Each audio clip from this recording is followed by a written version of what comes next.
He's a fearless musical mastermind who's always struggled to go his own way. You can go your own way. Everyone wants to break through and sell as many albums as possible. It's just a question of what you're willing to do. One thing I think you should know. He just will not let his music go until it's perfect, and even then he doesn't want to let it go because it's so much a part of him. When I worked with him, I noticed his intensity very much, and personally it frightened me.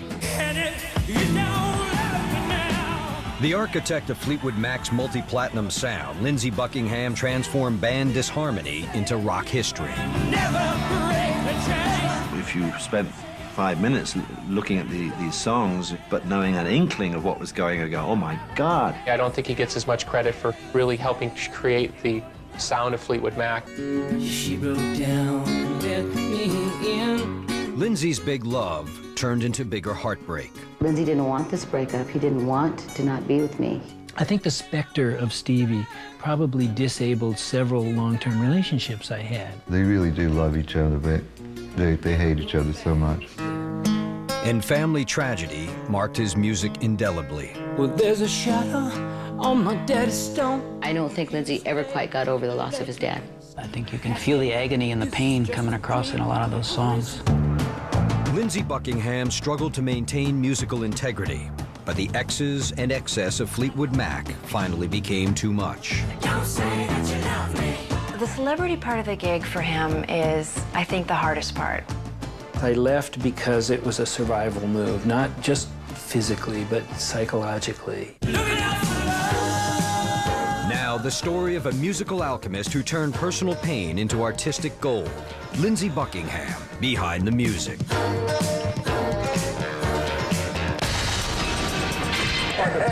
Come on, buddy.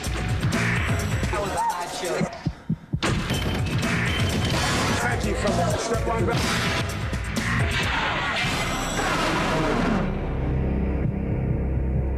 Monday morning, you sure look fine. Lindsey Buckingham's been a frontman, a heartthrob, and a hitmaker for more than a quarter century.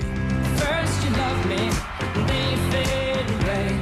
He's always been the kind of person who writes music about what he's feeling and what he knows about. Lindsey has turned the pain of family tragedy, betrayal, and heartbreak into multi-platinum hits. So many things that were unresolved while I was in Fleetwood Mac only got resolved after I left.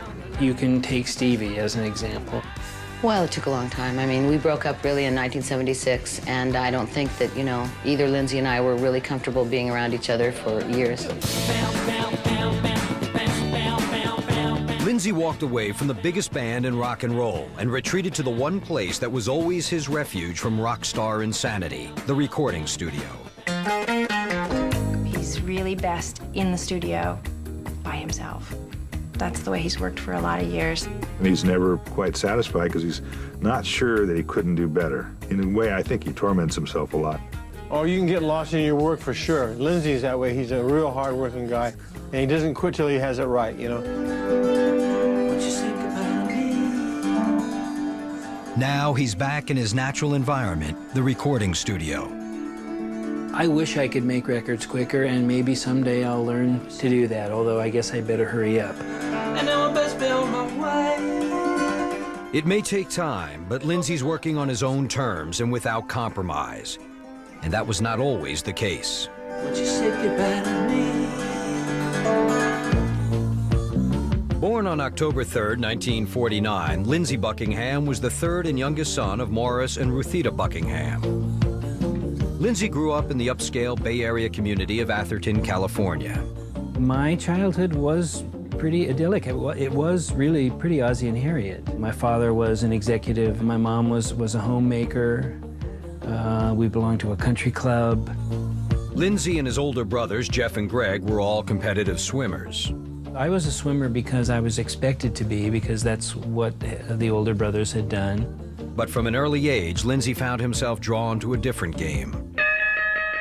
I can remember drawing guitars when I was 2 or 3 or 4 years old. I have no idea where any of that came from.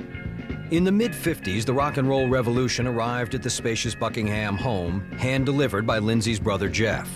I would bring that one little single 45 home, and I would just play it until you couldn't hear it anymore. Jeff, came home one day and said, there's this new guy, Elvis Presley. And so, yeah, suddenly hearing Heartbreak Hotel was just a revelation to me. Lindsey listened to his brother's records, and at age 6, he taught himself to play guitar. 2 years later, in 1957, Lindsey made his rock and roll debut and stole the show at a talent contest. He performed a song called Black Slacks, and he was great. I won that, and that was, I think, much to my mother's dismay. You know, I think she saw the writing on the wall. Lindsey was far from the only rising star in the Buckingham household. His brother Greg was on the Olympic swim team. Good start. Remember, this is one length of the boom of each. He came out of Stanford University and for about a year was considered the best swimmer in the world. He was on Wide World of Sports all the time. He ended up getting a silver medal in Mexico City. I felt very overshadowed, you know, being Greg Buckingham's brother. As Lindsey entered high school in '63, he joined the swim team but continued to rock on the side. In a way, I was leading a double life. I was doing all of what was expected of me in terms of sharing family activities, athletics, and yet, you know, when I was on my own, I was rebelling against that. While playing at a church social in '65, 16-year-old Lindsey had his first encounter with a girl who would later figure prominently in his life. I only met Lindsey once in high school. He was a junior and I was a senior, and he was playing California Dreaming, and I just kind of burst into song and sang the song with him. She played me one of her songs, which I was quick to critique. Nothing's changed since then. And I think there was kind of a mutual attraction even then, even though it was not acknowledged. We talked for a minute, and I went away, he went away, and I never really saw him again until almost 3 years later. In his senior year, Lindsey joined a band with high school classmates Javier Pacheco and Bob Aguirre. We, I guess you could say a little bit cruelly, chose a name of an actual student, called it the Fritz Rehbein Memorial Band. This poor guy was an unassuming, shy person. He must have thought, what did I ever do to deserve this? Fritz set up shop in the Buckingham's garage with Lindsey on bass and lead vocals. You know, they practiced there every night, and so I can remember the noise.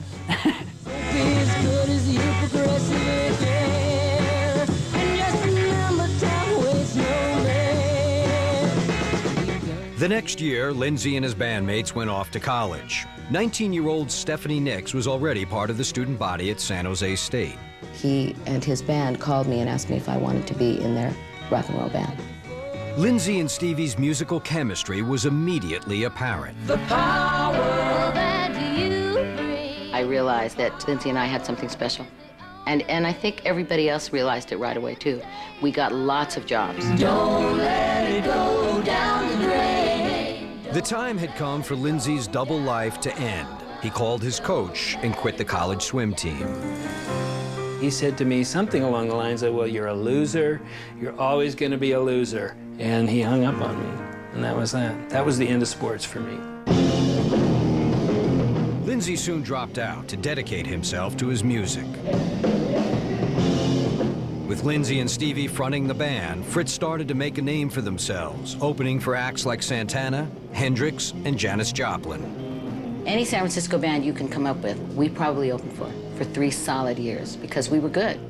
Fritz had the songs, and we had the fan base. I think we could have done something, nationwide. Although Lindsey was the voice of the band, the words weren't his own. Lindsey wasn't really the boss of that band. Javier was. Lindsey and I weren't writing for that band. Javier wrote all the songs and ruled the band with an iron hand. Whatever problems the band members had, they still dreamed of making it big. It was not beyond the realm of imagination for all of us to think that we were going to make it. Louisa Joy. In 1970, Fritz left San Francisco to showcase in L.A. and cut some demos for record producer Keith Olsen. Oh, Louisa Joy. We proceeded to cut some demos, and at the end of it, we kind of thought that, wow, this band's not that great, but there are 2 members of this band that are amazing. It was Stevie and Lindsey. Louisa Joy. We had to tell the other 3 guys that we loved that we had to break the band up and that Lindsey and I were going to go to Los Angeles. A new creative duo was about to be born. Coming up, Lindsey and Stevie get drafted into rock's big leagues. Mick said, those two kids that you play, I think they would want to join my band. I'll never forget that. But first, Lindsey loses a hero. Someone has left you alone. The first time death comes to your door, you always feel that it's not going to happen to anyone around you. When Behind the Music continues.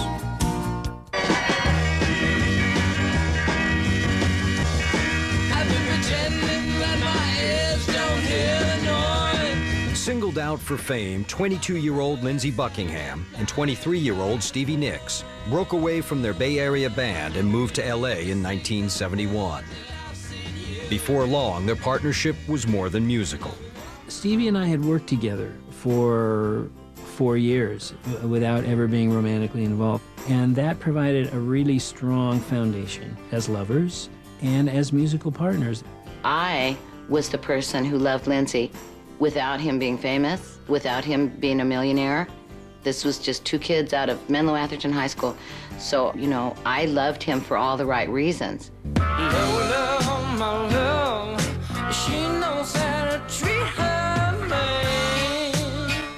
Their relationship developed as Lindsey's growing musical vision focused Stevie's raw talent. I was pretty knocked out by her lyrics even back then. I was providing the style in which we would interpret these songs. So many different kinds. The very first time I heard Stevie and Lindsey's demo tape, I was just blown away. It was some of the most extraordinary music I think I'd ever heard, but that wasn't released. Races are run. Some people win. Some people always have to lose. The music may have been promising, but the college dropouts were off to a humble start. Their expected record deal was slow in coming. After 2 years in LA, Lindsey and Stevie finally got a deal with Polydor Records in 1973. And if you go forward, I'll meet you there. But the Buckingham Nicks album stiffed. It's dropped by Polydor. It's out 3 months and it's dropped. And Lindsey and I think that the world has ended because we have had a taste of the finer things and we are back to square one. Then, just as Lindsey needed his family's support the most, his beloved father Morris was struck down by a massive heart attack at the age of 56. He was in a gas line during the gas shortage in 1974. And Stevie and I got that call, and of course it was a huge, huge shock to me. I answered the phone the morning that Lindsey's dad died, and I had to hand him the phone, knowing what they were going to tell him. He was devastated. We all were, because it was so sudden. The first time death comes to your door in your family, you always feel that it's for the others, that it's not going to happen to anyone around you. And I guess that's part of just a growing up process. It's too bad it had to happen so soon. I don't think Lindsey ever quite got over the loss of his dad. After his father's passing, Lindsey redoubled his efforts to achieve musical success. I would find him in the morning, like having fallen asleep with his guitar on his lap and his hands still in the position of a chord that he was playing when he fell asleep, and he'd get up and he'd just continue playing it. In 1974, despite the couple's hard work, 4 years of poverty and struggle had begun to take a toll on their relationship. Sometimes they would be just so close and they'd be working on some music together and inseparable. Sometimes they would just be having a major verbal fight. And it was like being on a seesaw and you never knew which side was going to be up or down. Fleetwood Mac came exactly at the right time because it was going to start to not be much fun anymore. Finally, opportunity arrived in the long, tall form of Englishman Mick Fleetwood. Mick met Keith Olsen while preparing to record British band Fleetwood Mac's 10th album. We talked about doing a record. And he said, well, where do you want to do it? And I said, well, let's go over to the studio, I'll show you. And he demonstrated the studio, played Frozen Love, and that is where I first heard Lindsey and Stevie. Life gave me you there, the change was made. It struck a note, to say the least. A few weeks later, Fleetwood Mac's guitarist Bob Welch quit the band. A desperate Mick called for Lindsey, but Lindsey made it clear that he and Stevie were a pair. It wasn't really like being asked to join the Beatles. We still believed that we had something to offer as a duo. I went out and bought all the Fleetwood Mac records to decide whether or not I thought that we could add something to this band, whether it was worth giving up Buckingham Nicks for. We knew we were giving something up, and I think at that point I didn't necessarily appreciate what it was that we were gaining. Listen to the wind blow, watch the sun rise. On the first day of 1975, Lindsey and Stevie agreed to join Mick Fleetwood and John and Christine McVie in Fleetwood Mac. Lindsey and Stevie's volatile creative marriage was about to become part of a larger musical family. Coming up, breaking up makes for big hits. Their relationship started deteriorating, but without that, they wouldn't have written the songs that they wrote. And later, Lindsey tampers with a winning formula. As a record maker, I think all of us were a little frightened by it. Just tell me that you want me. When Behind the Music continues. Everybody's trying to say I'm wrong. I just want to be back where I belong. World turning. The veteran English rock band Fleetwood Mac had a new lineup at the start of 1975. As Americans Lindsey Buckingham and Stevie Nicks joined Brits Mick Fleetwood and married couple John and Christine McVie. Lindsey Buckingham! You guys have been really out of sight tonight. The band's sound and their lives were about to change dramatically.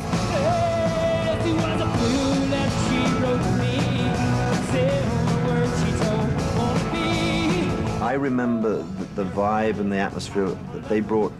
They were a couple way down the line, and they were songbirds. Lindsey has a definite sound, so when he, took me to Fleetwood Mac and we put our style on them, it was a lot of Lindsey. It was certainly the classic version of the band, for a band that had been going that long, too. 7 months after Stevie and Lindsey joined Fleetwood Mac, the band released a self-titled album.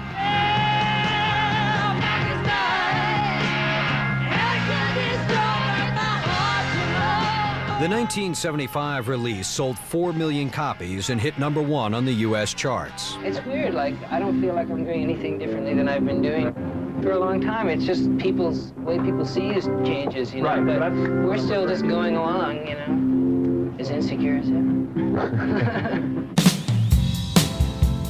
There was certainly no security in the band's romantic attachments. Just as Fleetwood Mac was breaking out, both of its couples were breaking up. John and Christine McVie divorced, and Lindsey and Stevie were finding it harder to make their round-the-clock relationship work. We couldn't be together and also work together. It just didn't leave us anywhere to go. I wish all the time that it could have just worked out, Sometimes I feel like everybody thinks it was just me, but Lindsey wasn't happy either. Once you feel someone moving away, your tendency is to try to grab at it for a while, and that actually makes it even worse. Everything was kind of so frantic and hectic for them when it was actually happening, and Lindsey, being the person he is that keeps everything inside, we probably didn't get the whole story of how difficult that was for him. With emotions fully charged, Fleetwood Mac's songs took the place of diary entries. Loving you isn't the right thing to do. Yeah, I think almost to a song. The songs that I'm writing are basically directed at Stevie. Hers are directed at me. Christine's are directed at John. Now, unfortunately, John couldn't direct anything back. You can go your own way. Even as they broke apart, the former lovers couldn't escape their partnership as musical soulmates. you had to somehow organize your emotions so that the negative ones and the hurt was somehow pushed over into one corner of the room and then go over on the other side of the room and get on with what you had to do. It may not have been the healthiest thing ultimately.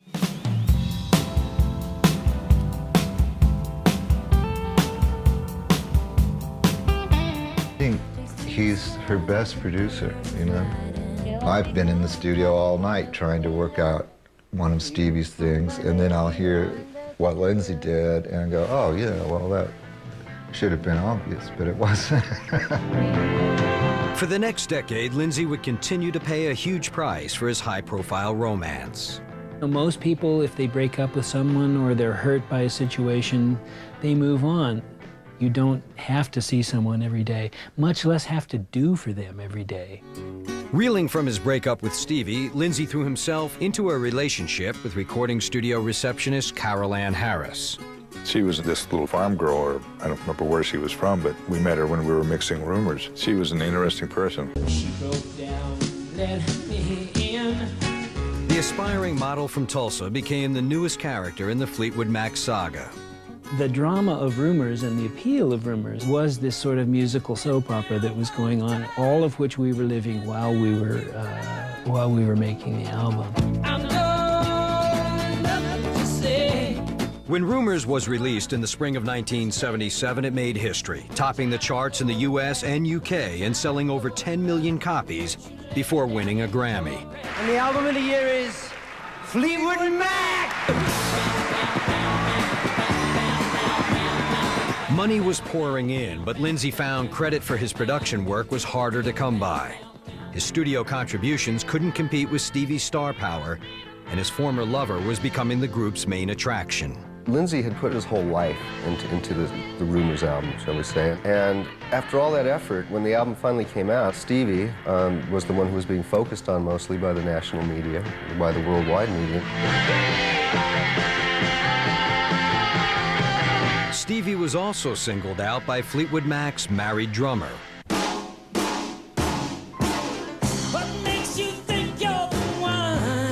In 1977, in the wake of her 5-year relationship with Lindsey, Stevie Nicks began a secret affair with Mick Fleetwood. Stevie and I broke up and never really got together again. I mean, it was not my business what she did. Lindsey knew. Lindsey definitely found out, and we tried to keep it very secret. My relationship with Stevie, I still think of very fondly, and she's, to this day, a magical person. I didn't steal Stevie from Lindsey or anything like that. You know, whatever. That's rock and roll. The 1977 release Rumors had become the best-selling album of all time, and Lindsey knew the world was waiting to hear what the band would do next. The world was in for a big surprise. It's not that funny, is it? First song on Tusk, he says, okay, you got it where you like it? Yep. Everybody happy? Yep. I'm thinking we're going to press record. He says, now, turn all the knobs 180 degrees from where they were right now. And that's basically what Tusk was all about, turning the knobs the other way. It was such an enabling time for me. I felt I was expanding my musical palette. Sounds good. I like that track. John, we weren't burned out. Lindsey's magnum opus was the album's wild title track, a primal oddity recorded live with the USC Marching Band. The album was dedicated to Mick's dad and Lindsey's late father. I spent all those years in Fleetwood Mac without a real father figure, and I think that I really could have used my father during that time. In 1979, after over a year in the studio, Tusk was finally released. Rumors sales peaked at 18 million. The experimental Tusk sold only 4 million, a multi-platinum disappointment. So, in other words, if you sell 4 million albums, you've had a failure. I think he felt responsible for Tusk, as he should have, and at the same time felt responsible for it not doing as well as the other records. Well, Tusk is still my favorite album. It really gave me the insight into what was important for me. You can't just go out there and do something only for the sales.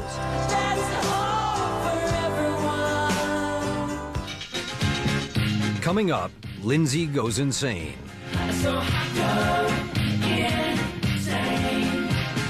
What about that song, Go Insane? I mean, he's crazy. He's really a genius, you know? And later, the Mac makes friends in very high places. The Clinton inauguration situation was so out of left field. When Behind the Music continues.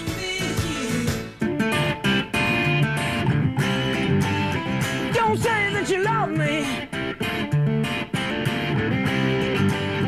Just tell me that you want me.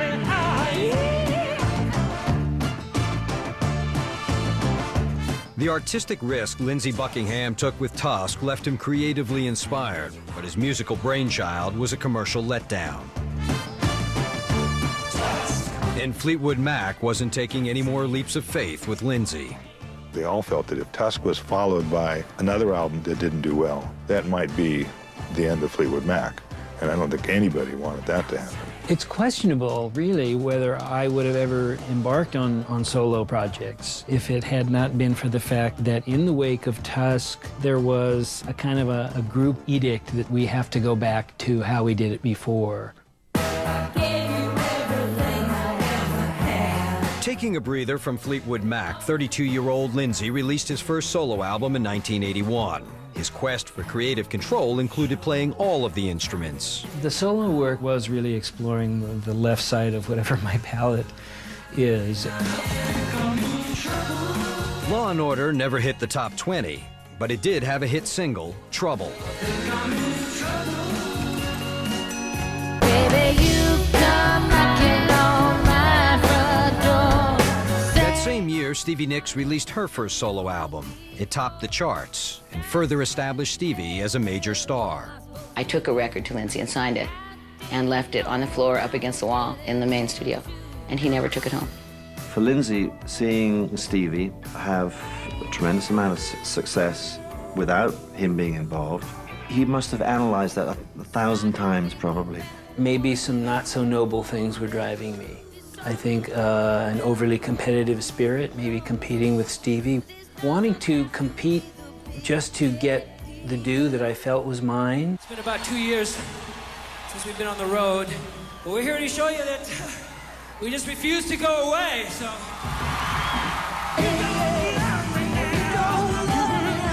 In an effort to be a team player, Lindsey headed back into the studio with Fleetwood Mac and cut the more conservative 1982 release, Mirage.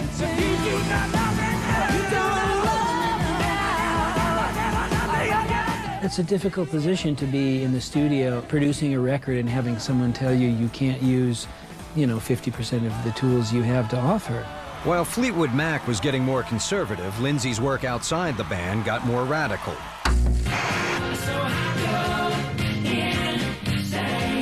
When Lindsey recorded his 1984 album, Go Insane, some wondered if he'd taken his album title too literally. Go Insane was really so much darker because I was coming to terms with some personal situations I was not raised to know how to deal with. Go Insane dealt with the painful disillusion of his 7-year relationship with live-in girlfriend Carol Ann Harris. I never felt that was going to be a very healthy thing. I've seen him with several women, and it always ended very unhappily. I think the specter of Stevie probably disabled several long-term relationships I had. After Stevie, it was very difficult to get closure. There were several relationships that I knew were doomed, yet I was able to allow those relationships to continue for inordinately long periods of time.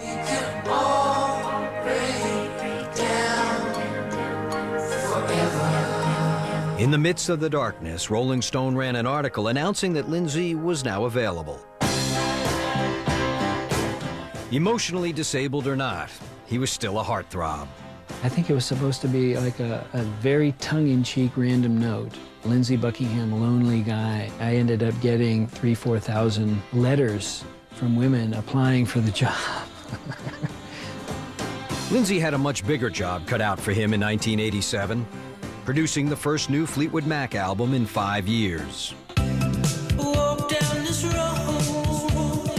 Complicating the situation was the fact that cocaine and alcohol abuse were rampant in the band. Everyone I knew was doing some kind of drugs, including myself. I think it was a question of how much you really let it be a part of your life. Nobody ever told us they were bad. I swear, nobody ever told us they were bad. He, I'm sure, would go, I don't know how these guys are doing this. It's hard work being stoned, you know. I never thought I'd look so bad in front of so many people. The Mad Professor was in fine creative form, but others within Fleetwood Mac were barely there. It was pretty grim. It was obvious that the support system probably wasn't quite what it used to be. I think he would have felt that he'd lost Stevie in that period. And so what do? You either sing the parts yourself, or you find a way to sound like Stevie, or you find little bits and pieces she's done and you fashion something out of nothing, you know, pull things out of thin air. We did a lot of that. Looking out for love. If the album was a challenge, Lindsey proved up to it. The first big single from Tango in the Night was one of Lindsey's songs, the 1987 top 5 hit, Big Love. With the Big Mac machine back in motion, the pressure was on to tour. But in an explosive 11th hour meeting, Lindsey announced that he wanted out. I said, look, do we have to tour? Why don't we all take a rest? If something is crazy in the studio, it usually is crazier by a factor of 5 or 10 on the road. I think I got up and ran across the room and tried to kill him. I think I ran and attacked him. In a way, I was fired because I didn't want to go on the road, and that's fair enough, but that's kind of the way it went down. The tour was booked. It was like, we are going on this tour, with or without you, because we have to. Fleetwood Mac had seen brilliant guitarists bail out before, so the band played on with Billy Burnett and Rick Vito. It took Mick about a day to find Rick and Billy. I always got a kick out of the fact that they felt they needed to get 2 guitar players.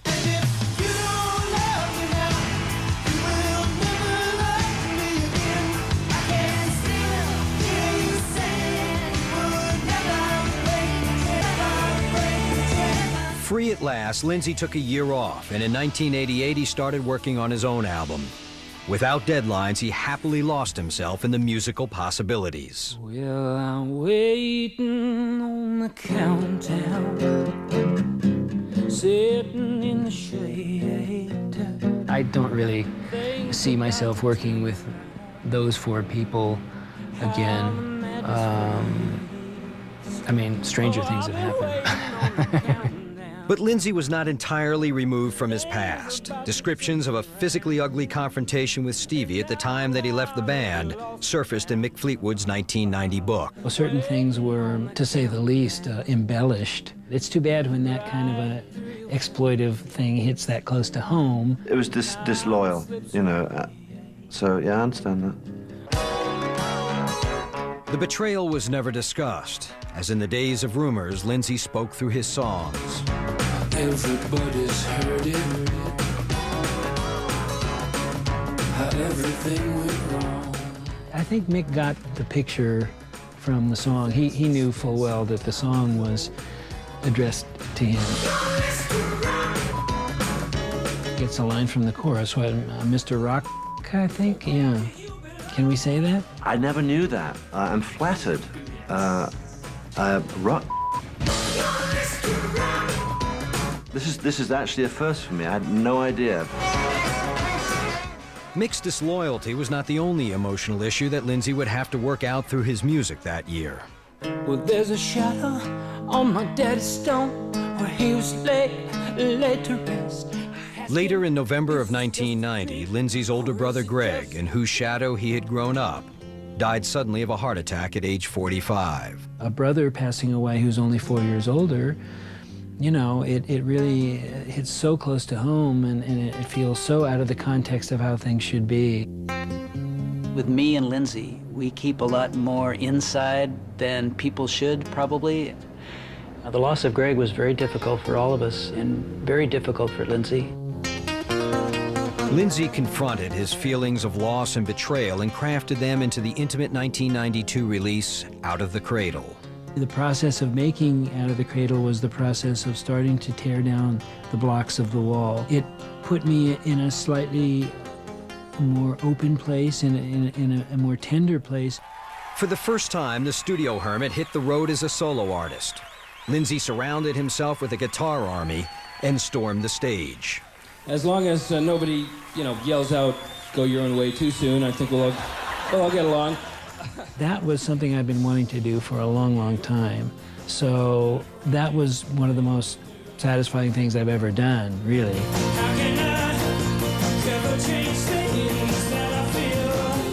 Lindsey basically taught each person one by one how to play 2.5 hours of music. To work with someone like Lindsey, who knows exactly what he wants on the guitar and in the vocals. I mean, it was great. It was a great experience. Though the 9-person tour would prove costly and record sales remained disappointing, the reluctant road warrior found happiness on stage. It was a family. At this time, it wasn't a dysfunctional family. It was a group of people who just wanted to see these ideas get done in the best possible way. Lindsey Buckingham had finally made his musical emancipation proclamation. It was hard to imagine what it would take to bring him back to Fleetwood Mac. In the end, it would take a presidential decree. The Clinton situation was so out of left field. He wanted us to finish out his inauguration ceremony by coming out and playing Don't Stop, which we did. It was totally our pleasure. Lindsey had not played with us for years, and it was a fleeting moment, but it was an indication. I think a lot of people thought maybe that was going to be the beginning of, us returning as a band at this fivesome, but it really wasn't.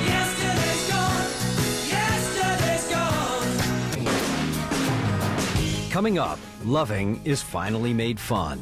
I honestly was stunned by him. I knew that somehow we were going to end up together. When Behind the Music returns.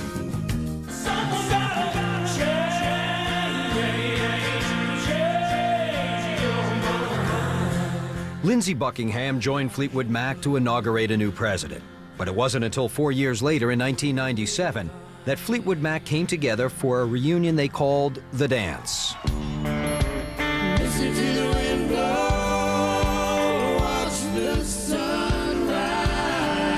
20 years after the release of Rumors, the links of the chain were connected once again.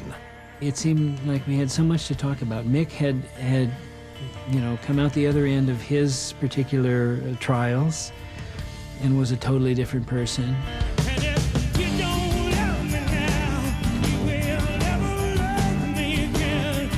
I think he must have had thoughts of, oh my God, what have I done? I've unleashed the beast again. Even after having left for a period of over 10 years, once I got there, I loved it. Well, I've been afraid of changing, 'cause I built my life around you, but time makes you bolder, children get older.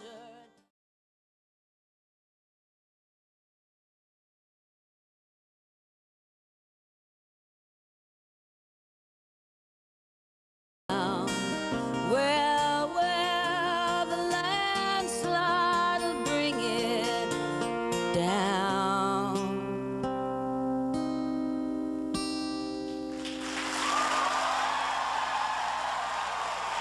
Just be exposed raw and naked right in front of you as they're doing it. It's like sex without sex, I think. They just have that sort of one-of-a-kind connection. Thank you, Lindsey. Thank you, Stevie. The live album The Dance went to #1 and was nominated for a Grammy as Album of the Year. The impact of The Dance. I think we sold 4 million records in the United States alone. They could tour for the rest of their lives.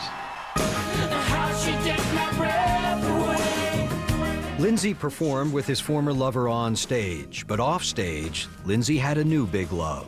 I honestly was stunned by him. I knew that somehow we were going to end up together. There was this immediate chemistry. She was hired by Warner Brothers just to take some photographs. We hit it off immediately and had a lot to talk about right away. And then, you know, she said, well, thanks, I got my photographs. But then she came back. I didn't know the specter of Stevie at all. I didn't know it existed. I knew that he didn't have a good relationship, though, since Stevie. I'm a soul drifter. In 1998, Kristen gave birth to the couple's first child, William Gregory Buckingham. So it's off to other lands, you see. My mom died about 2 years ago. She got to see my son. I think she realized that there was an anchor and a structure there for me that hadn't been there ever in my life. Lindsey and Kristen had a second child, a daughter, Lily, in 2000. The same year, they even found time to tie the knot. We got married up on a hill in a sugarcane field. You can't get any better than a moment like that. I thought he never would get married. When you're married and a parent, you have to learn to compromise. And that's not easy for anybody, but particularly that hasn't been easy for Lindsey.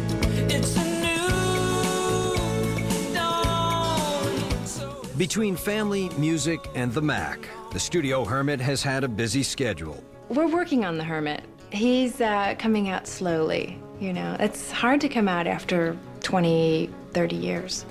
I feel in many ways more vital now than I did, you know, say at the time when I left the band.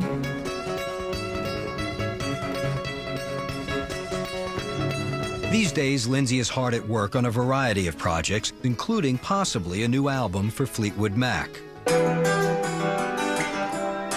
But now, after more than 3 decades of turning personal turmoil into musical inspiration, Lindsey is guided by a more upbeat muse.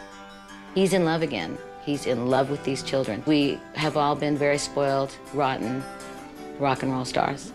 And so those little children make it most impossible to continue to be the way that we were. I would hope that when my son and daughter get older and they can really listen to some of the stuff I've done, that they would be able to hear the integrity in it. And I would hope that there's a lesson that they would learn about aspiring to be an individual whenever you have the opportunity to follow your bliss.